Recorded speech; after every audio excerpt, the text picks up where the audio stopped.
l'appartement.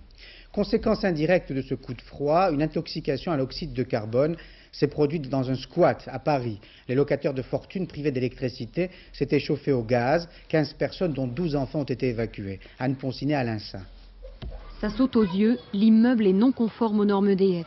Alors, l'électricité a été coupée dans ce bâtiment de Ménilmontant en mars dernier. Et depuis, les familles qui le squattent s'éclairent et se chauffent au gaz butane. Tant et si bien que le souci de sécurité s'est retourné contre eux. La nuit dernière, 12 enfants et 4 adultes ont été hospitalisés, victimes d'une intoxication à l'oxyde de carbone. C'est dangereux, on a peur. Parce qu'il y a 9 familles ici, tout le monde se chauffe avec le gaz. Peut-être que demain ça sera nous, peut-être après-demain l'autre famille. On a peur. Qu'est-ce qu'ils ont les enfants dans ces cas-là?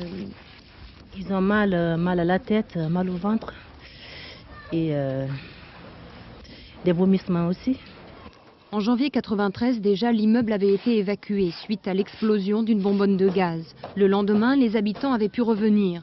Des familles que, selon le comité droit au logement, on ne peut pas classer comme cas sociaux. C'est des familles complètement organisées, les enfants sont scolarisés, il n'y a aucun problème de relation avec les écoles. C'est des gens dignes, les hommes travaillent, il y a quelques femmes qui travaillent aussi. C'est pas le quart-monde, ça n'a rien à voir avec le quart-monde, ils vivent dans des conditions du quart-monde. Ces familles sont toutes en demande de logement. Ce soir, certains enfants sont rentrés chez eux, mais comme il fait toujours aussi froid, on continuera de se chauffer au gaz.